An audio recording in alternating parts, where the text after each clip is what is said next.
Today on the show, I'm going to cover a couple of Halloween classics. The original Halloween from 1978 and the original Friday the 13th from 1980.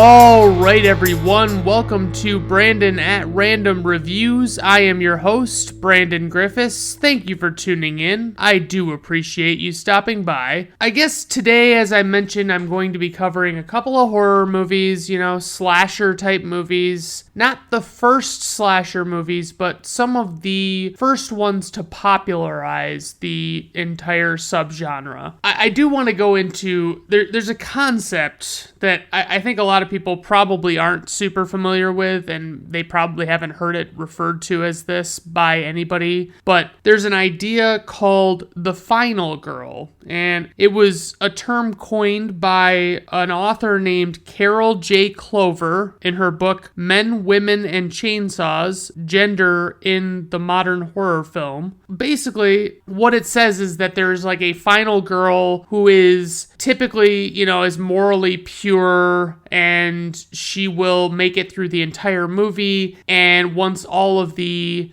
suspense has reached a boiling point, she has like a final showdown with the killer of the movie, or what have you, and she will either escape harm or she will kill the killer and live to tell the tale, one way or the other. And some perfect examples include the Texas Chainsaw Massacre, which is just a great one, honestly. Like, if you just watch the first Texas Chainsaw Massacre, the original, you're in good shape. That's a solid one, and it's genuinely terrifying. Halloween is obviously one. Alien with Sigourney Weaver is very solid. Friday the 13th, which I'll also be talking about on this podcast. A Nightmare on Elm Street, which is, it's like a classic favorite for me. I ended up watching the first one without any recommendation or anything years ago, and I was very pleasantly surprised by how well they did making this horror movie, It really just, it got at you. I looked at the wiki page for The Final Girl, and there were not many examples listed other than that. I mean, there are definitely other examples I can think of, because I'm pretty sure, like, I Know What You Did Last Summer has a final girl, and a bunch of the ones from the 90s that were around then were all final girl type movies. I've also noticed about the final girl that she's not particularly hot for some reason. Like, I'm not saying they're complete and utter ugly people, but I'm saying that every final girl I've ever seen, I've kind of looked at it and been like, she's all right looking, she's okay. And I'll get into that a little bit with these two that I'll discuss in today's episode, but I just wanted to kind of make it a point of saying, like, hey, these are more regular run-of-the-mill type girls that don't have any business being like the sex symbol of the movie or something like that, I guess, is how I want to put it. So another thing I wanted to mention before I get into the movies, and this will be quick, is I need you to understand that when I'm recording these episodes, when I go through, I make all these notes, I make all of this effort to talk about these movies and discuss what I like about them and everything, you've got to understand that when I say that a movie is good, I am not personally recommending that movie to you. Just because I say that a movie is 5 stars and that's what I think it is, that doesn't mean that you're going to look at it and you're going to watch the whole movie and also think it's 5 stars. Like, for instance, I mentioned my sister, she texted me to tell me that Scott Pilgrim versus the World was very ungood and she didn't like it and blah, blah, blah. And I was just kind of like, and she likened it to Abraham Lincoln Vampire Hunter in levels of not goodness. And I'm like, well, it sounds like I just need to check out Abraham Lincoln Vampire Hunter after all, huh? And, that was all I said to her. Because it's like, it's not, I mean, like, sure, I'm telling you that I thought a movie was good, but that is not me saying, hey, you specifically should watch this because I said it was good. Because what pisses me off is that when people specifically ask for a suggestion for them, and I tailor my suggestion to them so that they understand that it's actually including their tastes and everything on the recommendation. They don't give a shit. I mean, they don't, people that do that ask for a recommendation, I give them one, and they turn around and don't fucking watch the movie. I've talked about it before. It's not cool. I mean, it's don't fucking ask me anymore. You know what I mean? Just don't bother asking me. You can listen to my podcast and listen and hear what movies I like and see if you want to roll the dice and see if they're any good. I don't give a shit. I think do what you want. I'm just telling you that I can tell you a lot better if you ask me to personalize a recommendation, but it's watch it. If you ask me for a recommendation and I tell you what to watch, just fucking watch it. Don't make it a thing where you all of a sudden aren't gonna fucking do anything about it and you're not gonna bother to check it out. It's god damn it. Okay, getting into our movies today, and I think I was trying to determine which way I wanted to go with this, if I wanted to discuss these film series first or if I wanted to discuss the movies first. And I think what I'll do is I'll discuss the original movie and then I will discuss the film series that they spawned, and then I will continue on in that manner as long as I can. And yeah, that'll be my game plan. So Halloween from 1978. This is the original movie, released on October 25th, 1978, directed by John Carpenter, who also made Assault on Precinct 13, The Fog, Escape from New York, The Thing, Christine, which I need to see, Starman, which I've never heard of and kind of want to check out, Big Trouble in Little China, which I've seen but I need to revisit because it's been a really long time, Prince of Darkness, which I've never heard of but would like to see, They Live, which is a solid one with Rowdy Roddy Piper in it, Village of the Damned, Escape from LA, and Ghosts of Mars. Now, I can tell you without question that Escape from LA is terrible. Don't bother. If you like the first one, leave it at that. Escape from New York is a superior movie, and it's way, way better written and everything, and there aren't a bunch of shitty effects and stuff. So, just keep that in mind. So, the writer of this movie is John Carpenter and Deborah Hill. Some of the notable movies that Deborah Hill, because mostly those movies are listed off by John Carpenter that he directed, he also wrote them, so I feel like it's kind of pointless to talk more about the same exact movies. Deborah Hill did also work on The Fog. She also worked on Escape from New York. She helped on Halloween 2, which you'll note that John Carpenter did not direct, but he also had some input in, and I'll get into why he wasn't involved in the second Halloween movie and all that stuff. And then she also worked on Escape from LA, and I believe Deborah Hill has since passed, but I'm sorry to hear that Escape from LA was her last movie of note. She also produced Halloween 3, which I'll definitely talk about a little bit at the end of this segment. She did The Dead Zone, Clue, Adventures in Babysitting, Big Top Pee-wee. I probably have seen the Pee-wee movies in my life, but I don't remember them at all, and I don't think that they would hold up for me because I just don't think I would like anything about what those movies stand for, but it is what it is. I guess at some point, maybe if it's free and I can actually watch it, I'll give it a shot. So the composer of this movie was John Carpenter. He composes a lot of the music for a lot of his movies. He composed the score for this in 4 days, which is pretty neat. You've got this music, like this piano music, and then you've got this synthy weird, score to go along with it that's incidental type music, and I love the piano music, but the synthy music, as I've mentioned in the past, is not my cup of tea usually. I actually like synthy music sometimes, when I'm listening to songs, but as a score for a movie, they don't really hold up very well as actual good scores, so they just make them seem dated. But the lead actress in this movie is Jamie Lee Curtis, who was unknown going into this movie when she was cast. She is the daughter of the actress Janet Leigh, who starred in the movie Psycho. That did help greatly in her getting cast in this movie, and I've never really heard her talk about whether or not that bothers her, that like she had to, kind of stand on her mother's shoulders to get the role. But I mean, I'm sure she's grateful because it gave her a career. And so Jamie Lee Curtis has played the character Laurie Strode, as she does in this movie, in films released in 6 different decades, from the 1970s to the 2020s. This film in 1978, Halloween 2, 1981, Halloween H2O in 1998, Halloween Resurrection in 2002, Halloween 2018, and Halloween Kills in 2021. That's pretty fucking impressive. I mean, I'll get into why those are all over the place and all that shit, but just, to give you that basic gist, it is what it is. So she's been in quite a few other movies since this movie, obviously. She was in True Lies, which is a personal favorite of mine. She was in Prom Night, Terror Train. She was in Trading Places, which stars Dan Aykroyd and Eddie Murphy. And she was in Perfect with John Travolta, which was fucking terrible, but she actually looked really nice in it. That was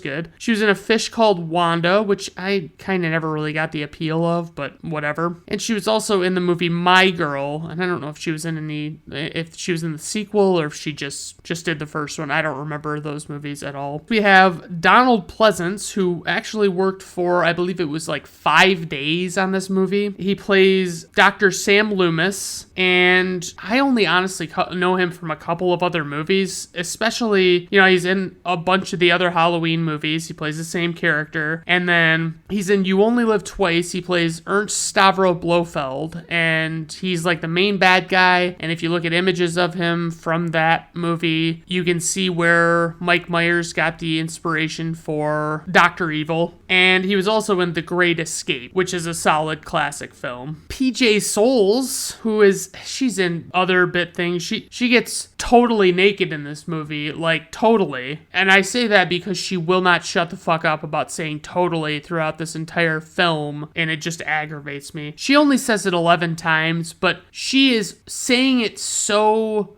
distinctively, it's just like you can't fucking ignore it. So she plays, I believe it's Linda, and she's only been in, she's in Stripes with Bill Murray and Harold Ramis, and she was in Carrie with John Travolta and Sissy Spacek. And, I mean, she's a character actress. She's not, she's never been like a leading lady or anything, but she's good. And, she's really pretty, so that helps. Just one casting note. There are conflicting reports about Jamie Lee Curtis's mother playing some role in her getting cast. Like, you kept hearing, depending on where you were looking, they would say that John Carpenter was 100%, it was all because of Janet Leigh that Jamie Lee Curtis got cast. And then you'd see another one where it said that, he was, despite her being Janet Leigh's daughter, he was still willing to cast her or something. You know what I mean? Like, it's just kind of dumb. So I'll give you a basic plot synopsis, and I've actually converted over completely to just plot synopses that I can come up with on my own. I don't even give you the IMDb one anymore because I think mine are just that special. My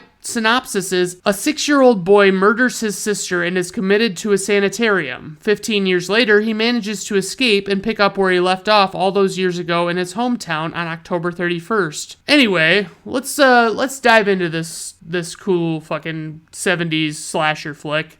We start off, and we get basically, it's, a dark Halloween night in 1963. And we're getting like a POV shot of somebody walking around outside this house, and there's a girl and a guy in there, and they're having a little date night type thing, and they're kissing on the couch, and then, it's obviously escalating to the bedroom, and they go upstairs, and, the camera goes and, it goes into the kitchen. You see a hand grab a knife in this POV, and they put on a mask, and they go go upstairs and like they are about to go upstairs and the guy is already leaving because, you know, he's obviously like, you know, not, he's like a Minuteman or whatever you want to call it. And he takes off, and then this, you know, POV shot goes upstairs where the girl is still upstairs and she's like doing her hair or whatever. And they just show it's all POV from, you know, this has been happening, like where it's like you don't know who the person is, you don't know really what's going on, and then he just starts fucking stabbing his, you know, his victim. And he goes outside, and, you know, his parents come home, and it's, you know, it's Michael Myers. I gotta just fucking break it to you. It's Michael Myers that's doing this. He's killing his sister. He's the main antagonist of the movie. He is the bad guy. He is the killer of these movies, and it's never in question whether or not it's him. So Michael Myers goes downstairs, his dad pulls his mask off, and Michael just has this blank look, and it's the weirdest ending to this intro, because this intro is iconic. And I have to admit, I watched the YouTuber Dead Meat. They did a kill count episode on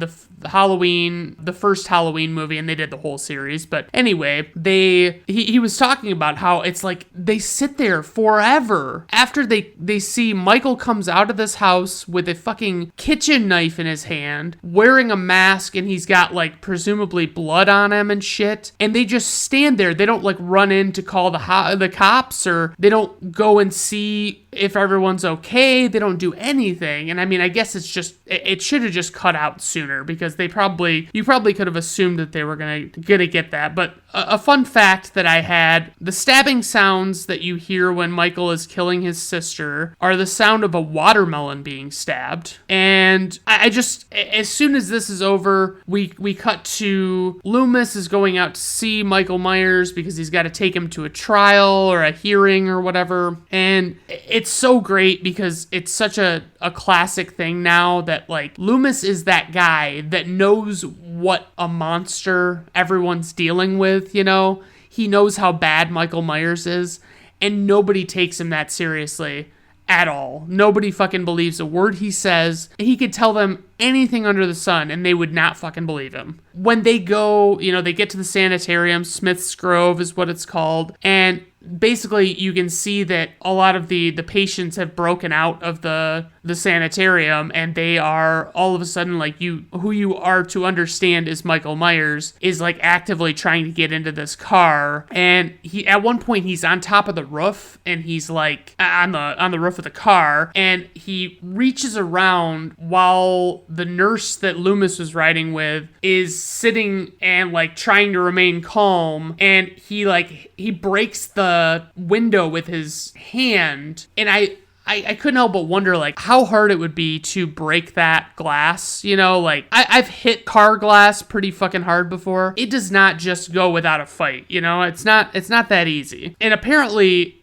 my suspicions were correct, because whoever did the stunt or whatever, apparently had a wrench adhered to their hand, and it was painted flesh color, which is crazy. And apparently, like, if you go back and freeze frame it, you can totally see the wrench, but, you know, I didn't bother to do that. You know, and then after all is said and done, you know, it's not like anybody's in question about, as far as Nurse Chambers, she's not doubting that Michael Myers is a fucking psychopath. So after all of this has happened, and it's all setting up the entire plot of the movie, we see Laurie for the first time. Laurie Strode, played by Jamie Lee Curtis, and she is dressed for school. I mean, I'm sure it was normal by 1978 standards to dress like this, maybe. I've never seen pictures of women dressed like this, but she's wearing these tights that are like cream colored. Like, I'm used to, you know, if it would have been like shitty nylons, or if they had nylons then, I don't know what they had, but if it would have been like a darker color or more of a flesh colored, but it's like you're wearing fucking cream colored tights on your legs, it just looks weird.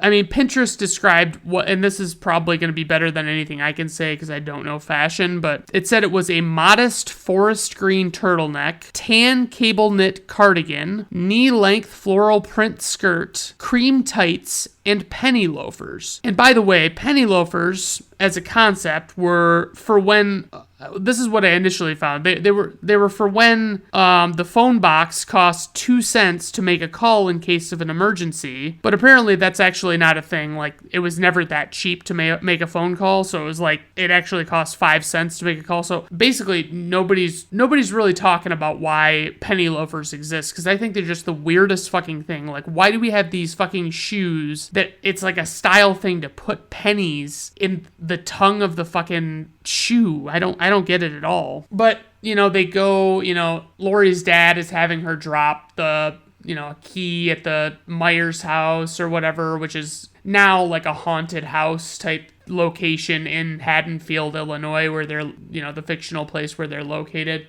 And apparently that's like a thing in a lot of towns where there's like a haunted house. I can't think of one in my hometown. I remember there was like an abandoned orphanage when I lived in Marquette that had not been in operation for a very long time. And I mean, people were always sneaking into it and running around in there. And, there was all sorts of creepy shit in there. I won't deny it for a minute. And it was always pretty cool. But, it's one of those public nuisance things that in due time they will fucking find out, that it's a problem, and they will probably destroy it. So there's a scene, because, we meet all of Lori's friends, we meet the kids that she babysits, we meet all these fucking people. Her friend Annie is insufferable. And as soon as I see Annie, I think, man, I can't wait until Michael Myers strangles Annie in the back, or, from the back seat of that car. It's going to be so fucking great. I'm rooting for Annie's demise in this movie, no matter what. So Loomis is standing and looking around because, he's come to Haddonfield because he's convinced Michael Myers is going to return, and he's warning the police about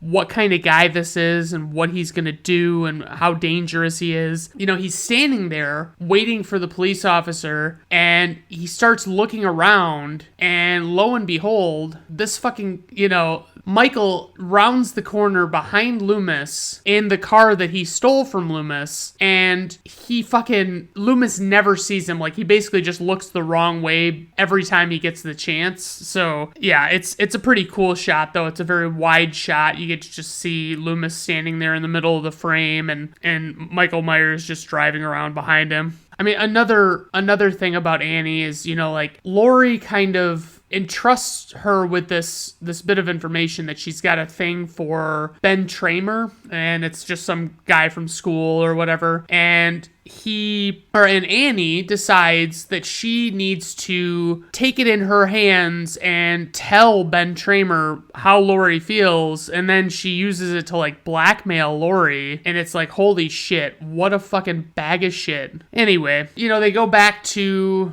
Loomis and this police officer, and Loomis is talking to him about what he's just basically laying the groundwork for what a psycho Michael Myers is, right? And he's trying to explain to him, and he has this quote that I cannot deny is fucking awesome. They found a dog that Michael Myers killed, presumably to eat, and they're talking about, how horrible it is and all this stuff. And then he is explaining the backstory of Michael Myers, and he says, I met this 6-year-old child with this blank, pale, emotionless face and the blackest eyes, the devil's eyes. I spent 8 years trying to reach him, and then another 7 trying to keep him locked up, because I realized what was living behind that boy's eyes was purely and simply evil. So it's like, yeah, you're really fucking setting the bar for Michael Myers not being a good dude, okay? I would say every time, throughout this movie, we hear a lot of the incidental scoring, and the music is just, I love the piano music of like the theme song, but everything sounds dated to me. You know what I mean? It sounds so fucking old and not great. And I realize it's going to sound dated because it's from 1978 and it wasn't like one of these timeless movies, but I don't know. I have my struggles with it. Maybe today, if you look at the movie through the lens of today, you'd think, God, I'd want to believe kids would react a little more to a guy acting like a fucking weirdo, like following them around, hiding behind bushes, shit like that. But it's not very clear like what they're dealing with. Like, I mean, they're clearly pretty casual about having this creepo following them around. And I mean, like, Lori, at one point she goes back to her house and she looks over and sees Michael Myers by the clotheslines behind her house, and he just disappears, and it's like, what? Anyway, so I just think that they would have reacted a little more in these days, but maybe not. I'd like to coin the term loomising to be when you're warning people about something bad and you're being ignored, because that's exactly what happens with Loomis at every fucking turn in this movie and in a lot of this film series in general. The biggest thing for me that I notice in this movie is like they don't have any major murders between when Michael kills his sister as a little boy, and then, you go 15 years ahead, and he escapes, and there is a good long time between when Michael, when you see a death first, and then you see another death after, it's like a long fucking time. I mean, it's like half hour, 45 minutes or something. And I mean, you keep getting, you're switching between the two storylines of like Loomis coming to town,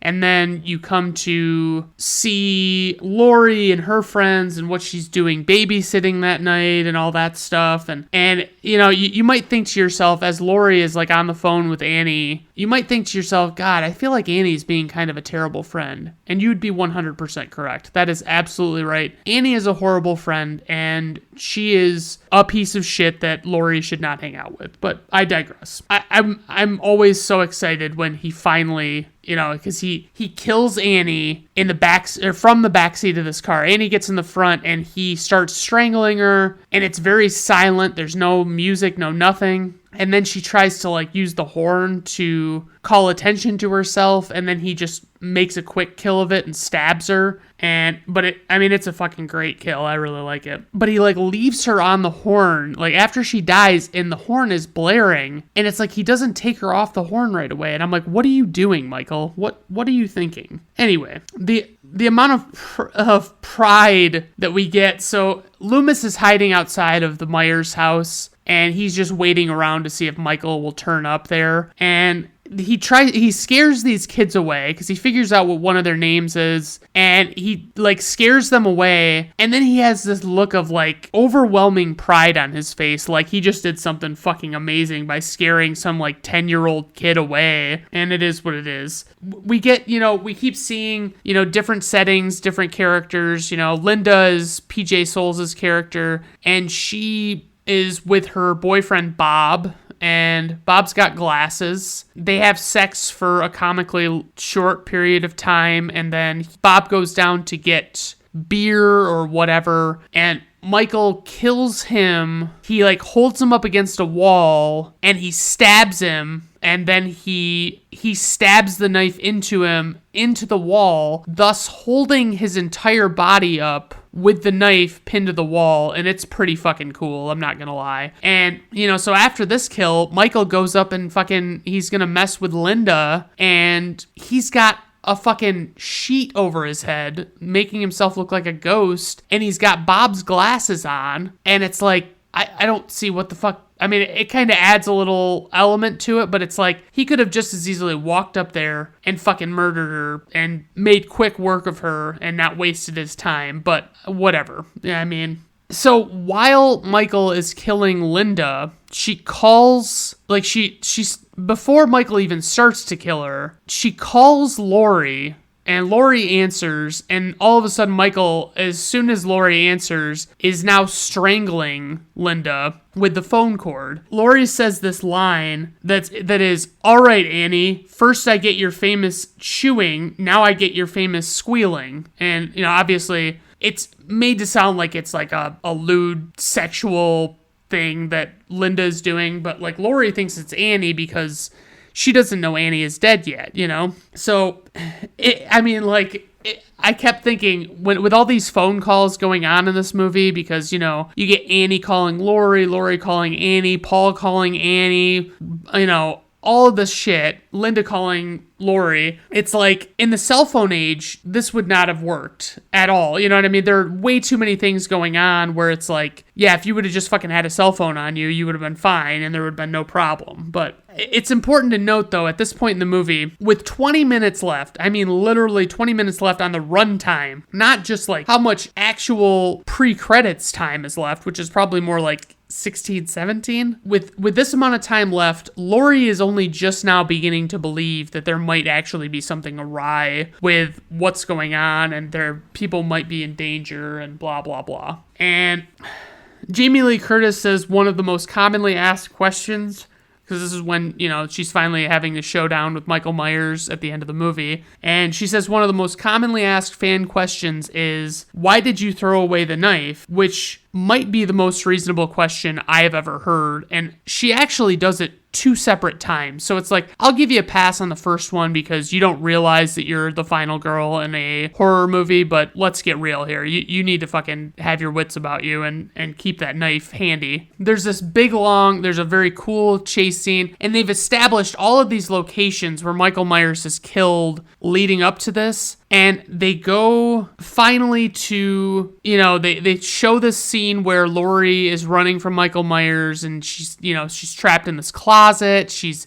trying to figure out a way to get the best of him. And then Loomis finally figures out that, he figures out where Michael Myers must be. And he goes into the house where Laurie is, and Michael's chasing her. And Loomis shoots him once with a 6-shooter revolver. And then, I guess the way I put it is, Dr. Samuel Loomis, brandishing a revolver pistol, shoots Michael Myers 6 times at point-blank range. Myers falls flat on his back off the 2nd-story balcony of the suburban home. Of course he gets up. We've all survived something like that, right? And that's how I really do feel about it. It's kind of ridiculous, but it's also just it's to make him seem like a supernatural being, It doesn't have to be realistic, I would say very the silence and the slow movement that we keep experiencing in this movie makes for a more horrifying movie, and I don't know why that works, but it does.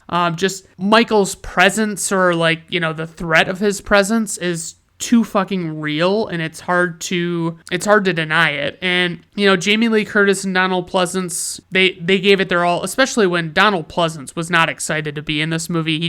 He had a daughter or niece or something, I can't remember what it was, but she wanted him to be in this movie because she liked Carpenter's score for Assault on Precinct 13. And so, I guarantee Donald Pleasance wasn't too pissed about having been in this movie, because he agreed to be in almost every Halloween movie from this one until 1995, which is a lot of fucking movies. The only one he wasn't in was Halloween 3, and I'll get into that. And I would say the score is great. It's a little dated, but I think if you put it under the lens of, okay, I'm watching a movie from the 70s, that's fine. The runtime is perfect. 90 minutes is all we really need with these, this storyline, these characters. It's very simplistic. It doesn't need to be overdone. Talking to you, Rob Zombie. My other criticism is the score. I love the score, but at the same time, some of it is cheesy, And I had some trivia that I found,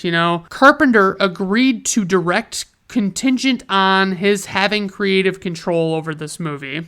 Okay. Carpenter was paid $10,000 for his work writing, directing, and scoring the film. The original title of this movie was going to be The Babysitter Murders. Screenplay was written in about 10 days, which is pretty good. It's not as good as, I think Rocky was written in 3 days or something, but the character of Tommy Doyle is named after a character in Rear Window, and Sam Loomis after a character in Psycho. Both are works of Alfred Hitchcock, so that's pretty cool that he gave such a nod to Alfred Hitchcock. It really shows how influential Alfred Hitchchk is. Nick Castle portrayed Michael Myers, who is billed as the Shape in the end credits, which is, it's just a cool little thing that they did. I don't know. There was some story about the Salem witch trials I read, but I didn't really want to get into that, so it had something to do with that. The mask was actually a Captain Kirk mask painted white, and honestly, it looks pretty fucking good for, to be they kind of widened the eyes a little bit, but other than that, it's pretty much the same thing, just painted white. Jamie Lee Curtis's wardrobe was purchased at JCPenney for around $100, which I would have guessed closer to $20, but okay. Due to the sequence of shooting, Carpenter created a fear meter to help the actors understand what level of terror they should appear to be in a given scene. The crew had difficulty procuring pumpkins during this production, as the film was shot in the spring. Yeah, I could definitely see that. And they had to use like leaves that were painted to make them look like their fall colors and stuff, just shit like that. Oh man, so I've talked about my nuggets in the past, and I've got a handful of nuggets. Usually I only do like one or two, but this movie was a special exception to that rule. So IMDb nuggets. Carpenter showed Halloween to an executive before it was finished. He showed the movie without the music. The executive didn't find it to be scary at all. After the film was released and she saw it, she changed her mind, an indication of how much Carpenter's score adds to the film's atmosphere. That's not fucking interesting at all. Yes, clearly a score is but isn't that pretty much true of most movies? Horror movies more so, but get the fuck out of here. That's fucking stupid. That's why I do these, is because they're so dumb and I like to bitch about them.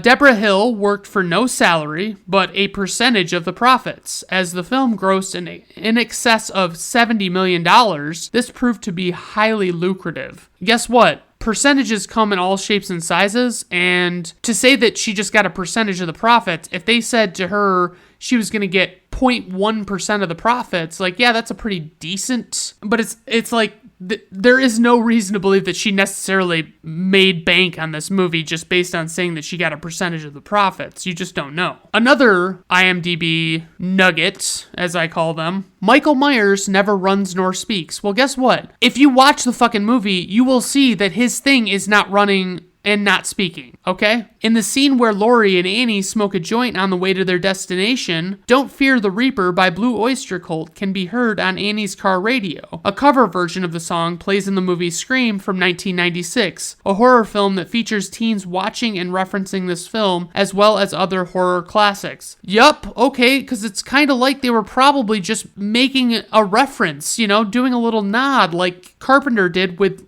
Loomis and Doyle, you know what I mean? That's not interesting.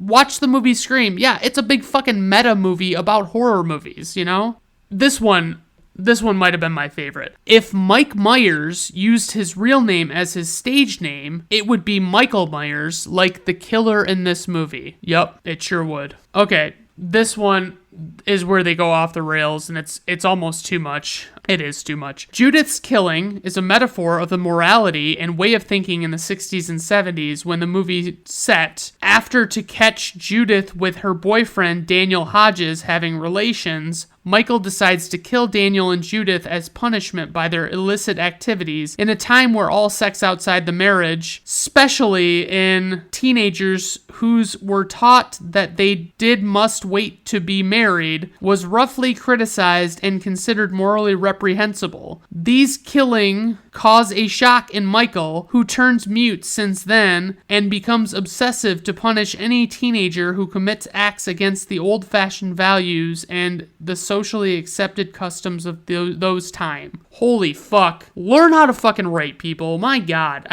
You would have thought maybe I was just struggling, spitting it out, but no, it was because I didn't realize how truly bad it was as far as the writing was concerned until I went through it that time. Okay, so I'm going to try and run through the film series. I'm going to try and be quick. Okay, we got the 1978's the first one, okay? Very first Halloween movie.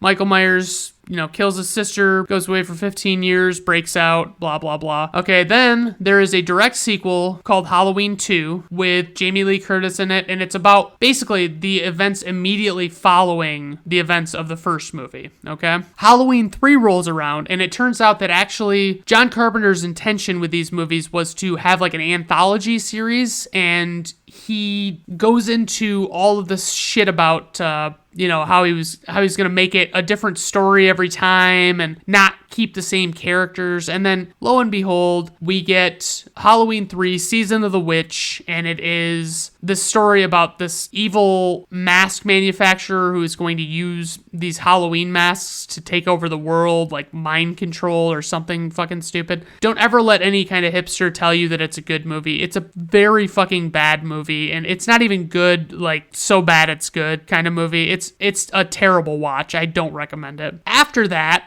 that movie was a bomb. People hated it. People wanted Michael Myers. They were fucking annoyed that he wasn't in the third one. And then they waited all the way until, I don't remember exactly when Halloween 3 came out, but they waited until 88, I think it was, to do Halloween 4, The Return of Michael Myers. And, Michael Myers escapes, blah, blah, blah. And then they're like, you think he's dead at the end of Halloween 4, and then he survives, and Halloween 5 happens, and they start laying the groundwork that Michael Myers has this curse or something, and it's off the wall, batshit crazy. And then you get, like 5 or 6 years later, you get Halloween, The Curse of Michael Myers, okay? So these are all following this, an original timeline, and what it is like Jamie Lee Curtis doesn't appear in these movies because basically in the fourth movie, they write her off as having been killed in like an accident or something, and her daughter was left behind, and her daughter is like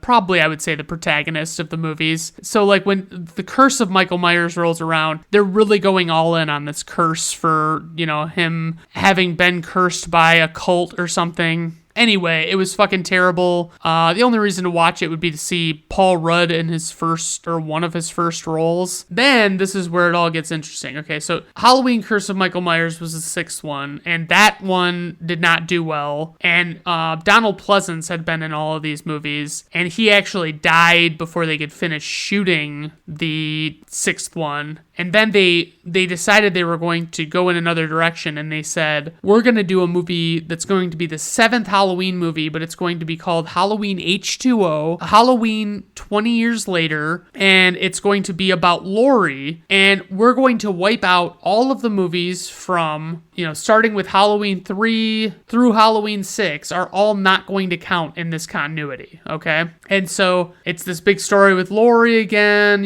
Dr. Loomis is gone, all this stuff, and they make you think that Michael Myers is dead at the end of this one, and then they go to what is it? Oh, then they go, to the next one, and it's called Halloween Resurrection, and it's got Laurie in the beginning of it, and fuck. It's got Busta Rhymes and I think like Tyra Banks or some fucking thing in it. And it's so fucking bad. And then you move on and look at this. Like Halloween Resurrection is universally panned and everyone fucking hates it. And they go to a reboot written, directed, all that shit by Rob Zombie, who made like what ended up being like way too fucking long and way too drawn out of a rehashing of the first movie's story, where it was like he spent way too much time with Michael Myers as a child. It was like they had it be that Michael Myers was getting bullied and, everybody was being dicks to him and stuff. And it's like, yeah, look, I don't want to sympathize with this fucking psychopath. You know what I mean? I don't want to fucking like him anymore, but whatever. And so he did that movie. It was way too long and it wasn't, otherwise it could have been a decent movie. And then he made Halloween 2, which was, a direct sequel. And I've never seen it, but I've only heard bad things about it. And then now they're kind of doing a soft reboot of the movie where they're wiping out all of the previous movies except for the first one. And it's like 2018 they came out with it, and it's called Halloween, so it's a sequel to Halloween that's called Halloween. And then they came out with another one that's called Halloween Kills a few years later, and then they're coming out with another one this year called Halloween Ends, I believe. And these new ones have Laurie Strode in them, and it's all ridiculous, but there's a lot of confusing continuity issues with these movies. They're just all over the fucking place. But anyway, Halloween from 1978 had a runtime of 91 minutes, a budget of $325,000, worldwide gross of 60 to 70 million, an IMDb rating of 7.7, Rotten Tomato critics score 96%, Rotten Tomato audience score 89%, personal rating 4.5 out of 5 stars. Thank you very much. And moving on to Friday the 13th from 1980. Release date was May 9th, 1980. Directed by Sean S. Cunningham and written by Victor Miller. The soundtrack/score is composed by Harry Manfredini. The top billed actress in this movie is one Betsy Palmer. She plays the character of Mrs. Voorhees. And, I don't really know a lot of the other things that Betsy Palmer has been in. Like, the things that she had, like, as a claim to fame before this movie that got her the part, I just don't recognize any of them. I put Kevin Bacon second, even though he's definitely not the second billed actor in this movie. Plays a character named Jack, and he's been in a ton of movies. He's the guy that you can relate to within 6 degrees of anything. He was in A Few Good Men, he was in Hollow Man, he was in The River Wild. He's just, for me, he's great. He's usually not a great leading man, but he's pretty solid. Adrienne King is the quote-unquote final girl of this movie. She plays Alice. She is not really in jack shit. She's got, like, I don't know, I don't want to call it Farrah hair because it's too short to be Farrah hair, but it looks pretty bad.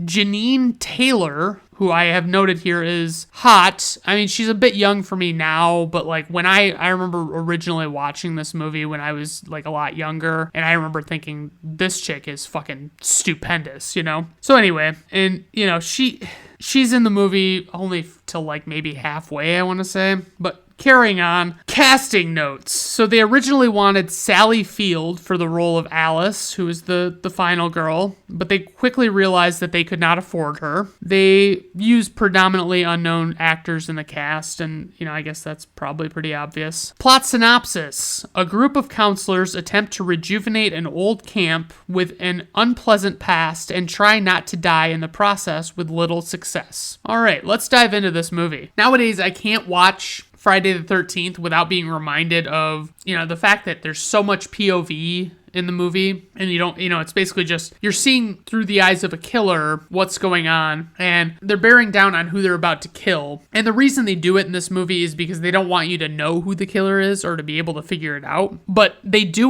mimic it in Sleepaway Camp to great effect. And by the way, I'm probably going to do an episode this month on Sleepaway Camp, so stay tuned for that. And I would say there's also the element of, so you've got Annie, this girl that's walking into town, and she's trying to find out where this camp that she's going to work at is going to be. And she just, this fucking crazy guy, like all these people give her a look when she asks about the camp. And then this fucking crazy guy stops her and is warning her about the camp and shit. And it's, it's like, I get it, not listening to the guy. And all I could think as this was going on is, so, she gets taken out to the middle of nowhere, and then she gets picked up by someone, and it won't show who, so you know what that means. My first thought when she gets picked up by this faceless person is, I'm like, Annie, don't you realize that you are in a horror movie? Like, how are you not picking up on that? Honestly, like, I'd like to think that if I was in a horror movie, I would definitely notice it pretty quick. I don't even understand how anybody in this movie heard about this camp at all. I don't get how the word got around, because it's like, how would the word get around that they were hiring for the camp, but the word didn't get around about that it was a cursed camp, and the reason it had been closed for so long was, this, that, and the other thing. I never honestly expected this chick to,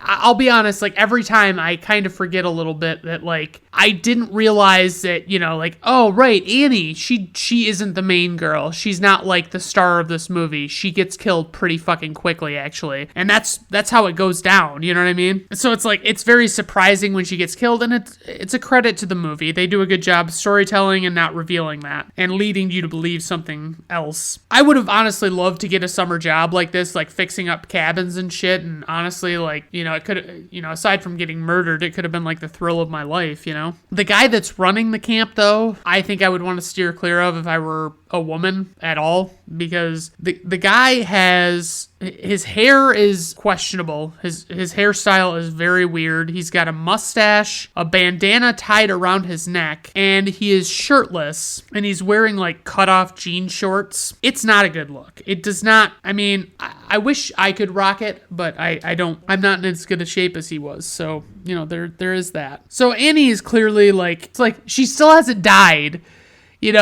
As I'm talking about it, I'm making these notes throughout the movie, and it's like they keep flashing back between what's going on at the camp and where Annie is. And Annie is just carrying on, and whoever she's getting a ride from is not saying jack shit to her, and she's not even bothered by it, really. But I gotta say, every time they kick in with the theme, like the score, it feels so Psycho-esque. Like, it seems like it is just a carbon copy of most of the beats of the Psycho theme. And that's, that is what it is. The gore effects, I would say, are pretty solid in this one. Like, it made me think it because, you see the two campers at the very beginning of the movie get murdered, and you don't really see much, so you kind of forget. And Annie gets killed against a tree, and she has her throat slit, and it's pretty gruesome. I'm not gonna lie, I like it. It's pretty solid. And as, you see, I think it's Alice is her name, that is the main girl. It's like, that was when I started thinking to myself that I've, like, never really had a big thing for a main girl,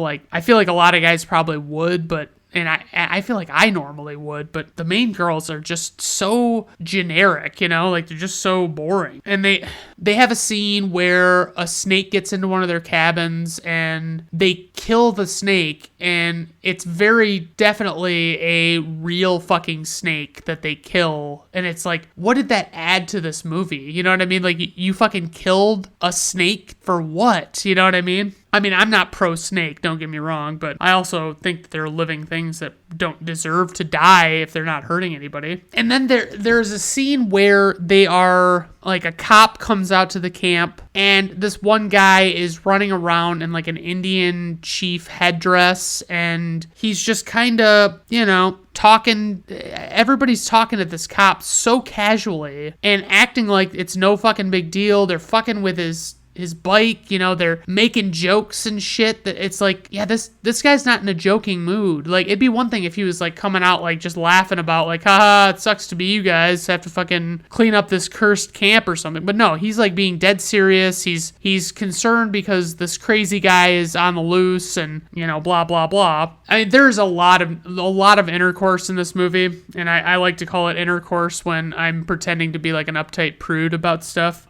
There's an effect, and I need to look it up because I've seen how it's done before. And they, when they kill Kevin Bacon, it's like, holy shit, like, they poke a fucking arrow through his neck. And it's like he had just looked down under his bed, and there was no one there, clearly, because he didn't react. And then it's like, you're talking, and within the span of a couple of seconds, she would have had to fucking sneak under this stupid fucking bed. My God. Anyway, and Marcy takes an axe to the head, and of course you don't see the axe go in, but you see the axe when it is in, and it's a pretty solid effect. A lot of the kills are really creative, but a lot of them didn't make a whole ton of sense in retrospect. Like I mentioned, the killer sliding under the bed to kill Kevin Bacon didn't really make a whole lot of sense. Somehow, and I should just be clear, Mrs. Voorhees is the killer in this movie. If you don't know that, I'm sorry.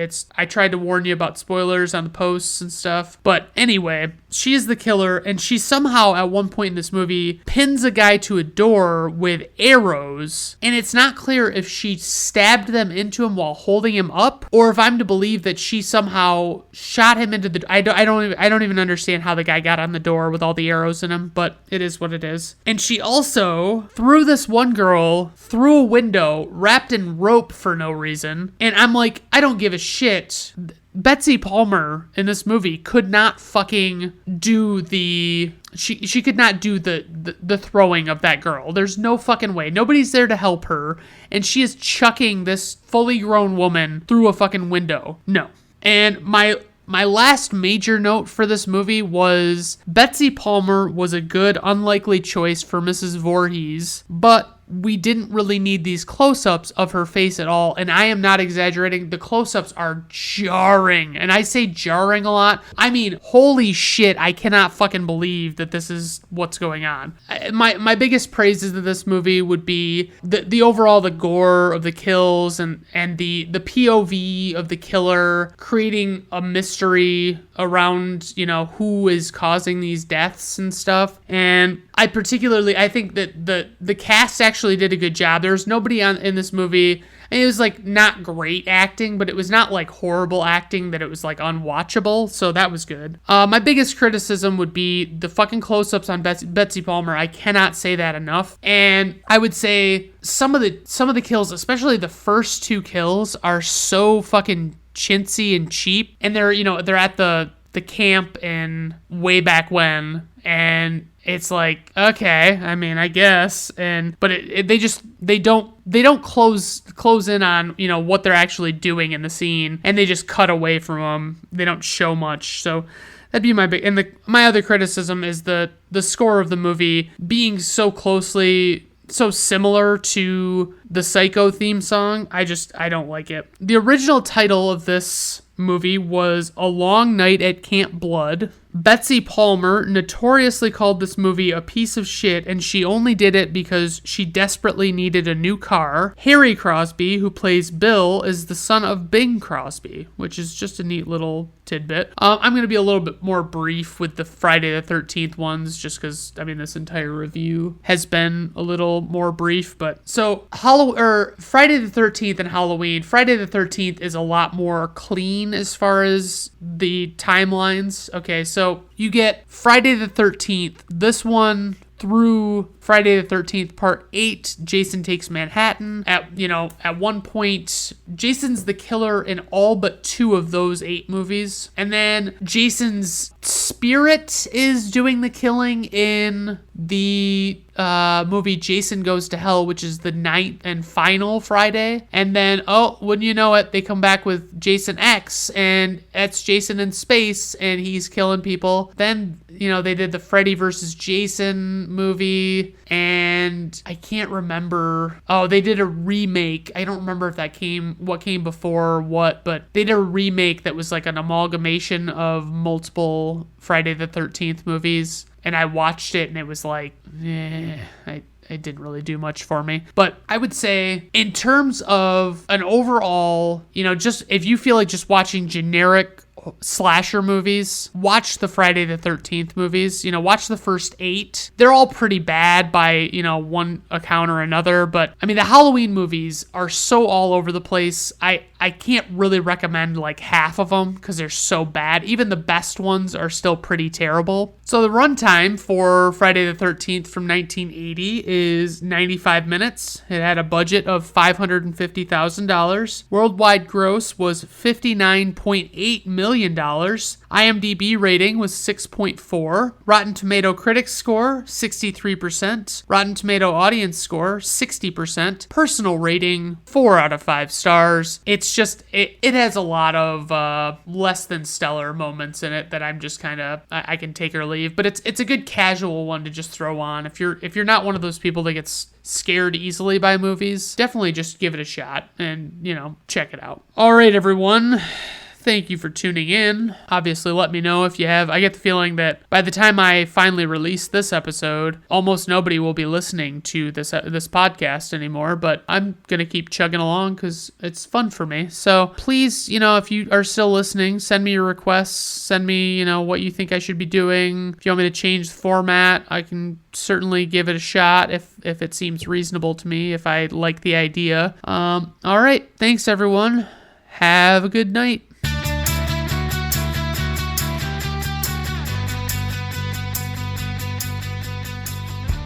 Brandon at Random Reviews is performed, written, directed, produced, and edited by Brandon Griffiths. Theme music is performed by Augusto Diniz from Fiverr.